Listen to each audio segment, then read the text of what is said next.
નમસ્કાર મિત્રો, સ્વાગત છે તમારું હેલ્થ એજ્યુકેશન યુટ્યુબ ચેનલની અંદર।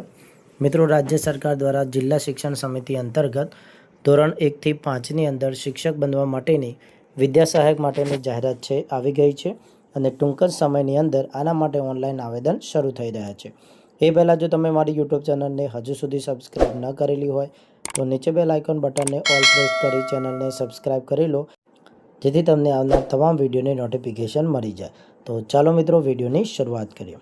મિત્રો, વાત કરીશું તો ગુજરાત રાજ્ય પ્રાથમિક શિક્ષણ પસંદગી સમિતિ અંતર્ગત જિલ્લા શિક્ષણ સમિતિ અને નગર શિક્ષણ સમિતિની પ્રાથમિક શાળાઓમાં વિદ્યા સહાયક એટલે કે ધોરણ 1 થી 5 ગુજરાતી માધ્યમની ભરતી અંગેની જાહેરાત આવી ગઈ છે।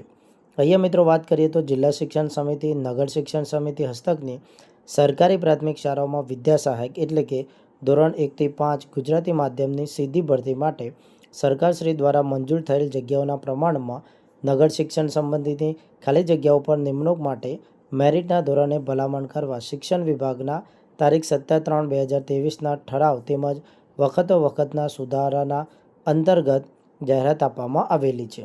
અહીંયા જાહેરાતોની મિત્રો વાત કરીએ તો ટૂંક જ સમયની અંદર ઓનલાઈન અરજીઓ છે એ મંગાવવામાં આવશે। જગ્યાની વાત કરીએ મિત્રો તો જે જગ્યા છે તે વિદ્યા સહાયક વર્ગ 3 માટેની છે। વિભાગ ધોરણ 1 થી 5ની અંદર રહેશે એટલે કે નિમ્ન પ્રાથમિક શાળાની અંદર તમામ ભરતી છે મિત્રો એ ગુજરાતી માધ્યમની રહેશે અને કુલ અંદાજિત જગ્યાઓ છે એ 11,000 આવવાની શક્યતા છે। શિક્ષણ વિભાગના મિત્રો 31/3/2026ના પત્રથી મળેલ મંજૂરી અન્વયે આ જાહેરાતમાં મિત્રો કુલ જગ્યાઓ દર્શાવેલ છે। સરકારી પ્રાથમિક શાળાઓના પ્રાથમિક શિક્ષકોનો જિલ્લા ફેર બદલી કેમ્પ છે મિત્રો એ પણ ટૂંક જ સમયની અંદર એટલે કે 20 તારીખથી ચાલુ થઈ રહ્યો છે। આ કેમ્પ મિત્રો પૂર્ણ થશે એટલે દરેક જે શાળાઓ છે તેની જગ્યાઓ છે મિત્રો એ વેબસાઇટ ઉપર અપલોડ કરવામાં આવશે। આ ઉપરાંત મિત્રો 11,000 જગ્યાઓ પૈકી દિવ્યાંગજનો માટે સામાન્ય વહીવટી વિભાગ દ્વારા નક્કી કર્યા મુજબની 4% જે જગ્યાઓ છે મિત્રો એ અનામત રાખવામાં આવશે એટલે કે મિત્રો એને દર્શાવવામાં આવશે નહીં। જે જગ્યાઓ માટે સામાન્ય વહીવટી વિભાગના 20/11/2024ના ઠરાવમાં બીજા પ્રસંગમાં જણાવ્યા મુજબની પ્રક્રિયા હાથ ધરવામાં આવશે મિત્રો, તમારે ખાસ ધ્યાનમાં આપવાનું રહેશે।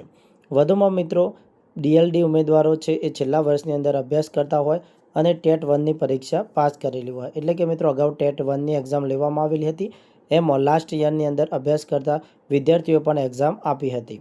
તો આવા વિદ્યાર્થીઓ છે મિત્રો એ હાલ ઉમેદવારી કરી શકશે।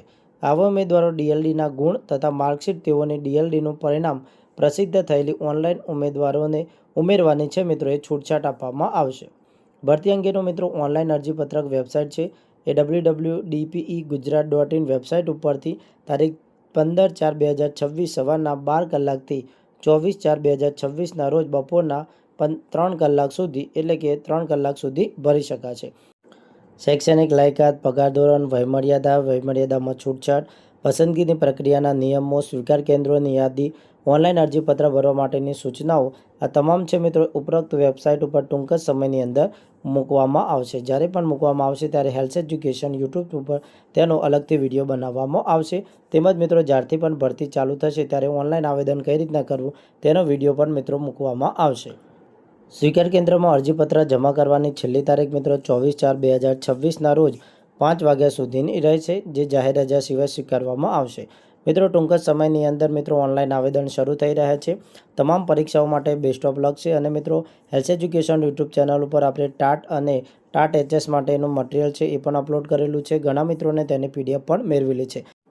જો તમે પણ પીડીએફ મેળવવા માંગતા હોય તો હેલ્થ એજ્યુકેશન યુટ્યુબ ચેનલનું એક્ઝામ ગ્રુપ છે તમે જોઈન કરી શકો છો, જેની લિંક આપણે ડિસ્ક્રિપ્શન બોક્સની અંદર મૂકીશું। આઈ હોપ કે વિડીયો પસંદ આવ્યો હશે। વિડીયો પસંદ આવ્યો હોય તો હેલ્થ એજ્યુકેશન યુટ્યુબ ચેનલને ઓલ બટન ઉપર સબસ્ક્રાઈબ કરી લો, જેથી તમને આવનાર દરેક ભરતીની નોટિફિકેશન વિડીયો મળી જાય।